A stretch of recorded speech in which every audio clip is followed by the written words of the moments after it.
हरे राम राम राम हरे हरे, हरे कृष्ण कृष्ण कृष्ण हरे हरे, हरे राम राम राम हरे हरे, हरे कृष्ण कृष्ण कृष्ण हरे हरे, हरे राम राम राम हरे हरे, हरे कृष्ण कृष्ण कृष्ण हरे हरे।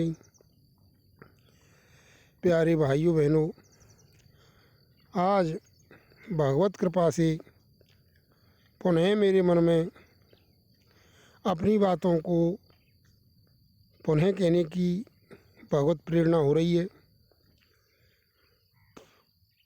2-3 दिन से मन में ऐसे विचार चल रहे हैं कि अपनी बातों को दूसरे प्रकरण के रूप में कहा जाए। वैसे इन बातों को मैं बार बार कहता आ रहा हूँ, लेकिन आज एक नया टॉपिक, भगवान का स्वभाव कैसा है, इस टॉपिक के नाम से मैं ये बताना चाहूँगा कि भगवान हमें कितना प्रेम करते हैं, भगवान का वास्तव में स्वभाव कैसा है। क्योंकि रामचरितमानस में एक प्रसंग में आया है, भोलेनाथ महादेव जी देवी पार्वती जी से कहते हैं कि हे देवी, अगर भगवान के स्वभाव को कोई जान ले तो वो उनकी शरणागति लिए बिना नहीं रह सकता। एक बताते हैं, वो उमा राम स्वभाव ते जाना, ताय भजन तज भावना आना।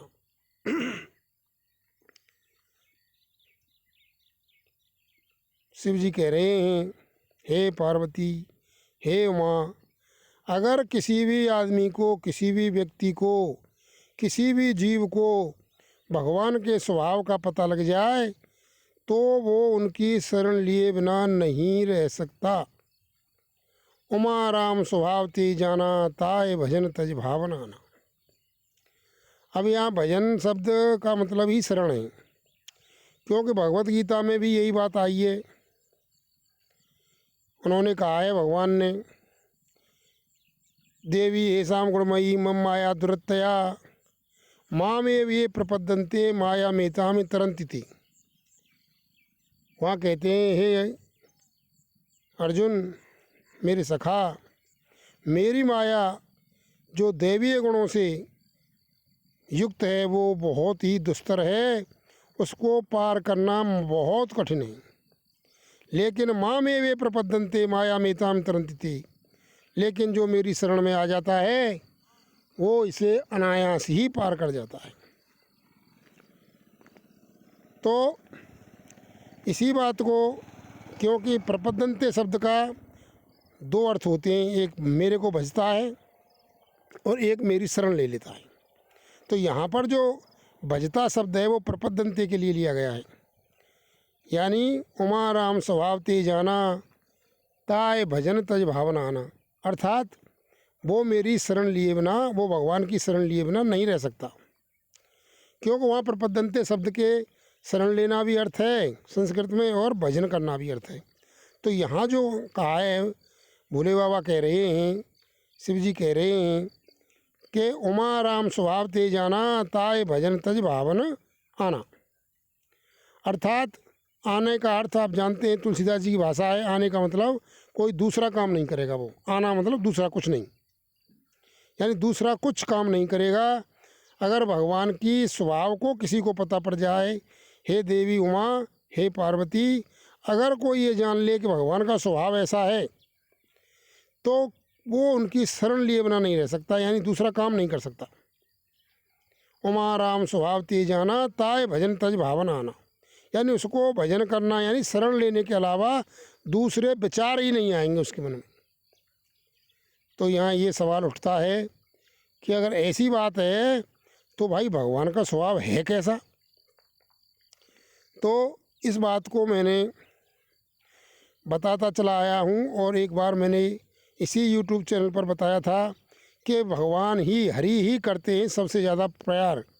हमको जो प्रेम करते हैं वो सबसे ज़्यादा भगवान ही करते हैं। ऐसा कुछ एक प्रकरण है, एक टॉपिक है जिसके नाम से मैंने एक वीडियो डाली है। बात वही है, लेकिन उसको मैं दूसरे रूप में कह रहा हूँ कि भगवान का स्वभाव कैसा है। तो इसके लिए मैंने बताया था, उसमें भी बताया था कि भाई जैसे ये हमारी समझ में नहीं आता है जब हम बच्चे होते हैं कि माता पिता हमसे किस प्रकार का व्यवहार कर रहे हैं, लेकिन जब हम माता पिता बन जाते हैं तो हमें पता पड़ता है कि माता पिता का रोल संतान के लिए क्या है, माता पिता क्या करते हैं संतान के लिए। अगर ये हमें बचपन में पता पड़ जाए तो हम अपने माता पिता के हर एक आदेश को बड़ी प्रसन्नतापूर्वक जान लें, मान लें और ये स्वीकार कर लें कि वास्तव में जो कुछ भी माता पिता करते हैं वो हमारे हित के लिए ही करते हैं। तो यही बात यानी मैं बताता आ रहा हूँ, रोज़ाना बताता आ रहा हूँ, शास्त्रों का सार है ये। जो संत बुजुर्ग हो गए हैं, इन्होंने कुछ प्राप्त कर लिया है अपने जीवन में, अर्थात वो माता पिता हो गए हैं। भाई एक तो बच्चा, संत भी बच्चे होते हैं बेचारे, स्टार्टिंग में चलते हैं, इधर उधर से घूमते हैं साधक के रूप में, उनको पता ही नहीं होता कि संतों का स्वभाव क्या होता है, भगवान का स्वभाव क्या होता है। लेकिन जब वो बुजुर्ग हो जाते हैं, अर्थात जब वे परमात्मा के नज़दीक पहुंच जाते हैं, अथवा तो उन्हें ज्ञान हो जाता है, अथवा तो उन्हें शरण भगवान की मिल जाती है, अथवा तो उन्हें भक्ति प्राप्त हो जाती है, तो वो समझ जाते हैं कि भाई संत क्या होते हैं और भगवान क्या होती है। ऐसे ही जब संतान बड़ी हो जाती है, जब वो खुद माता पिता बन जाती है, तो वो समझ जाती है कि भाई माता पिता का रोल संतान के प्रति क्या होता है। तो वो बात पार्वती जी को बता रहे हैं भोले बाबा कि उमा राम स्वभाव ते जाना, ताय भजन तज भावनाना। ये बात मैं कह रहा था कि जो बच्चे जब बड़े होकर के स्वयं माता पिता बन जाते हैं तो उन्हें पता पड़ता है कि भाई मैंने माता पिता की ऐसी ऐसी बातें नहीं मानी तो मैंने कितनी गलती की थी, क्योंकि वो अब माता पिता स्वयं बन गए हैं। तो वो जानते हैं कि भाई हम बच्चों का अहित कर ही नहीं सकते। जो आज के ज़माने में भी जो मेरी इन बातों को सुन रहे हैं, सुनेंगे, वे जाने कि जब हम माता पिता हैं तो क्या बच्चों का बुरा कर सकते हैं? नहीं। तो इसी तरह से भगवान हमारे अनंत जन्मों के माता पिता हैं। हम एक जन्म के माता पिता होकर के भी और कलयुगी माता पिता होकर के भी संतान का बुरा नहीं सोच सकते, करना तो दूर रहा। तो उसी प्रकार हम हमारे अनंत जन्मों के माता पिता हैं भगवान। वो हमारा यानी जीवों का यानी आत्माओं का बुरा करना तो क्या, वे बुरा सोच भी नहीं सकते, चाहे हम कुछ भी करें। तो इसी बात को भगवान कह रहे हैं कि उमा राम स्वभाव ते जाना, ताय भजन तज भावनाना। हे देवी, अगर कोई भगवान के स्वभाव को जान ले, अर्थात भगवान का स्वभाव माता पिता जैसा है, अर्थात हमारी कल्पना तो वहाँ जा नहीं सकती। हम तो कलयुगी जीव हैं, हमारे माता पिताओं से अनंत गुना, जैसा हम माता पिता अपनी संतान के प्रति करते हैं उनसे अनंत गुना प्यार हर एक जीव से भगवान करते हैं। ऐसा उनका स्वभाव है। वो भगवान इतने दयालु हैं, इतने कृपालु हैं कि हमें हमेशा क्षमा करने के लिए तैयार हैं। सिर्फ और सिर्फ हम उनकी बातों पर विश्वास करें, उनकी बातों पर बताई हुई बातों पर चलें। बस भगवान चाहते ही ये हैं कि हम सुखी रहें। अर्थात बताओ, अगर कोई माता पिता इन बातों को सुन रहे हैं तो वो बताओ कि भाई क्या आप अपनी संतान का बुरा कर सकते हो? चाहे आप उन्हें मारो, पुचकारो, कपड़े लाओ, उनको पीटो या उनको भोजन कराओ या कुछ भी कराओ, दवाई दो, हाथ पैर मारो, कुछ भी करो, आप क्या संतान का बुरा चाहते हैं? और कोई भी संतान कितनी भी गलती कर ले और आपको आकर के क्षमा मांग ले तो क्या आप उसे तत्काल माफ़ नहीं कर देते? और वो ऐसी प्रतिज्ञा कर ले कि आज के बाद मैं कभी भी गलत काम नहीं करूँगा, तो क्या आप उसे, और वो वास्तव में ही ऐसा करने लग जाए, तो क्या आप उसे क्षमा करके प्रसन्न नहीं रहोगे? इसी बात को भगवान ने स्पष्ट कह दिया है गीता जी में कि कितने भी तुम पापी हो, पापियों में भी पापी हो, अपिशेष दुराचारी हो, पापी भ्यो पाप कृतम, यानी कितने भी पाप करने वाले हो, लेकिन जो मेरी शरण में आ जाता है उसके लिए कहा दिया तत्काल साधु रेव समंतव्य, उसे साधु ही मानो। क्यों? क्योंकि वो मेरी शरण में आ जाता है तो क्षिप्रम भवति धर्मात्मा, यानी मैं उसे, अगर भगवान की तुम शरण में चले गए, कितने भी कीचड़ में लदे हुए हैं, अरे तो वो तुम्हें पाप मुक्त कर देंगे, दोष मुक्त कर देंगे, अपने हाथों से नहला देंगे। अरे तुम अगर कीचड़ में लिपटे हुए हो, टट्टी में लिपटे हुए हो, और मामा कह करके अगर अपनी माँ की गोद में चले जाते हो, तो क्या माँ तुम्हें फेंक देती है? फेंकती नहीं, उसे सावधानी से पकड़ते हुए, उठाते हुए और साबुन से नहलाकर, क्रीम पाउडर लगा करके सुसज्जित कर देती है। इसी तरह से अगर आपको समझ में आ जाए कि भगवान हमारे सबसे ज़्यादा हितैषी हैं और जो भी कुछ भी कर रहे हैं हमारे लिए, वो हमारे हित के लिए कर रहे हैं, बस ये बात समझ में आ जाए, चाहे हमारा पैर काट रहे हैं, चाहे हमें करोड़पति बना रहे हैं, चाहे हमें भिखारी बना रहे हैं, चाहे हमारे संतान नहीं होने दे रहे हैं, चाहे हमें नौकरी नहीं लगने दे रहे हैं, चाहे हमारे भिखारी बना रहे हैं, चाहे हमें हजारों मीलों का अधिकारी बना रहे हैं, सब भगवान को समर्पित कर दो। हे भगवान, सब तेरा है, तेरी ही कृपा से हो रहा है। जैसे माता पिता कभी भी संतान का बुरा नहीं कर सकते, अच्छा ही चाहते हैं, ऐसे ही भगवान हमारे कल्याण ही चाहते हैं। लेकिन कारण क्या पड़ रहा है कि हम भगवान की बातों को सुन नहीं रहे। भगवान इतने दयालु हैं, कृपा कर रहे हैं, सृष्टि बनती है उससे पहले वेदों का कि भाई ऐसे करना है, ऐसे ऐसे करोगे तो तुम सुखी रहोगे, ऐसे करोगे तो तुम दुखी रहोगे। इसलिए भगवान ने जो कुछ भी किया है वो करुणावश किया है, जैसे माता पिता अपनी संतान के लिए करते हैं। अब मैं बार बार क्या कहूँ, ये माता पिता तो बेचारे एक जन्म के हैं, वो हमारे अनंत जन्मों के माता पिता हैं, मूल माता पिता हैं, आदि माता पिता हैं। तो कहने का मतलब है कि भगवान का स्वभाव इतना प्यारा है, इतना दयालु है कि जो माता पिता हैं वो अपनी संतान के प्रति अपने भाव को देख करके, और लगा लो कि हमसे अनंत गुना प्यार भगवान हमसे करते हैं, प्रत्येक जीव से करते हैं।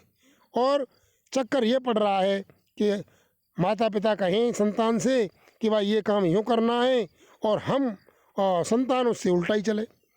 दूसरे दिन समझाएंगे, तीसरे दिन समझाएंगे, फिर उल्टा चले, फिर उल्टा चले, तो फिर वो परेशान हो जाते हैं और फिर उनका दुख हमें भोगना पड़ता है। तो आज से ही भाई संतान बिगड़ रही है, माता पिता पीट रहे हैं, क्यों पीट रहे हैं? क्योंकि वो उनके विपरीत चल रही, और फिर भी उनकी भावना ये है, उनकी मारपीट में भी, उनको डांटने में भी, उनको फटकारने में भी, कि भाई ये सुखी हो जाए, ये सुखी हो जाए। तो हमारे लिए जो व्यवस्था भगवान कर रहे हैं, चाहे वे स्वर्ग की कर रहे हैं, चाहे वे नरक की कर रहे हैं, चाहे पैसे वाले होने की कर रहे हैं, चाहे हमें बीमार कर रहे हैं, चाहे हमें वृक्ष बना रहे हैं, चाहे हमें कुत्ता, सूगर, गधा, घोड़ा या नीची योनियों में धकेल रहे हैं, वो हमारे कल्याण के लिए कर रहे हैं। जैसे माता पिता डांट डपट देते हैं और मारपीट करते हैं, खाना नहीं देते हैं या कुछ परेशानी पैदा करते हैं, तो हमारे कल्याण के लिए करते हैं कि भाई तू सुखी हो जाए।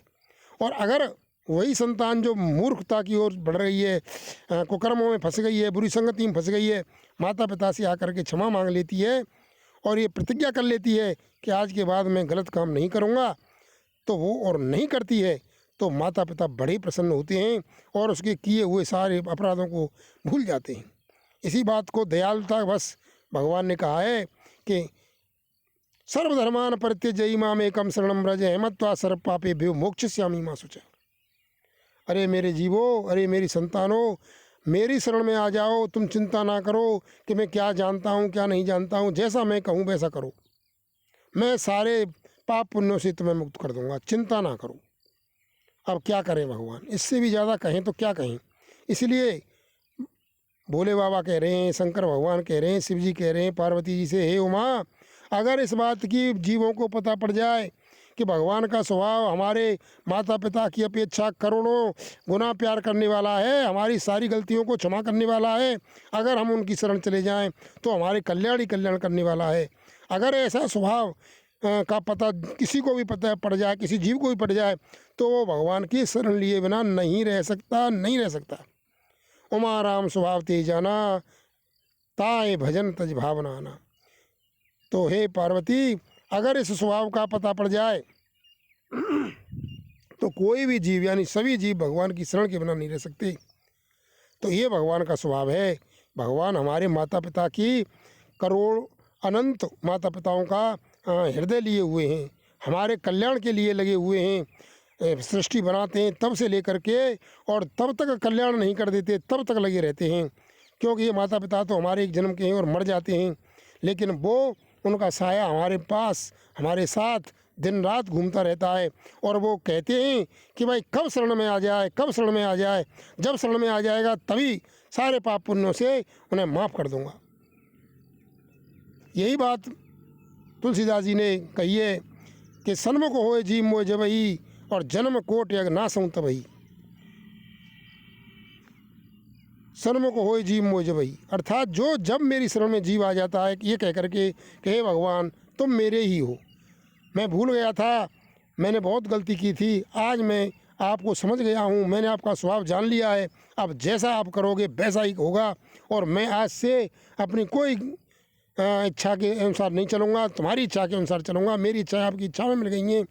तो ऐसा कहते ही राम जी ने कहा है कि सन्मुख होए जीव मोय जबही। ये मैंने पहले बता दिया था, सन्मुखता का मतलब है शरण लेना। इसका भी एक वीडियो मेरे यूट्यूब चैनल पर पड़ा हुआ है, उसे आप देख लेना। तो सन्मुख हो जाए, भगवान कह रहे हैं कि सन्मुख होए जीव मोय जबही जन्म कोटि यज्ञ नासऊं तबही, यानी उसकी सारी पाप पुण्यों को जलाकर नष्ट कर देता हूँ और उसे आनंदित कर देता हूँ। तो भगवान तो ये डोल रहे हैं कि भाई कब आप उनकी शरण लें और कब वो आपका कल्याण करें। जैसे माता पिता ये सोचते हैं कि कब जीव आकर के अपनी चतुरता, कब संतान मेरी पुत्र हो या पुत्री हो अपनी चतुरता छोड़ करके आकर के हे माता हे पिता अब तू कहेगा, तुम कहेंगे, आप कहेंगे, ऐसे ही मैं चलूँगा और मेरी कोई इच्छा नहीं है, जैसी आपकी इच्छा हो वैसा मेरे पर करवाओ, मैं तो आपका यंत्रवत काम करूँगा। तो भगवान की तरह माता पिता प्रसन्न हो जाते हैं, लेकिन इनका हृदय जैसा है उनसे अनंत गुना प्यारा, हमारा हित करने वाला, हमारा कल्याण करने वाला ये भगवान है। तो इस स्वभाव को जान करके आप भगवान के आश्रित हो जाएं और उनके ही गोद में पड़े रहें कि हे प्रभु तेरी मर्जी, और यथासाध्य जो भी काम भगवान कृपा से आपको प्राप्त हो जाए उससे साथ सम्मत करें और भगवत प्रेरणा से काम करते हुए भगवान के यंत्र की तरह काम करें। क्योंकि भगवान का स्वभाव बहुत प्यारा है और हमारा वो उद्धार करने के लिए ही उन्होंने ये सृष्टि रची है। सारी व्यवस्थाएं उनकी हमारे कल्याण के लिए हैं। ऐसा सोचते हुए साथ सम्मत व्यवहार करें और अपना कल्याण करें। धन्यवाद। ओम बोलो।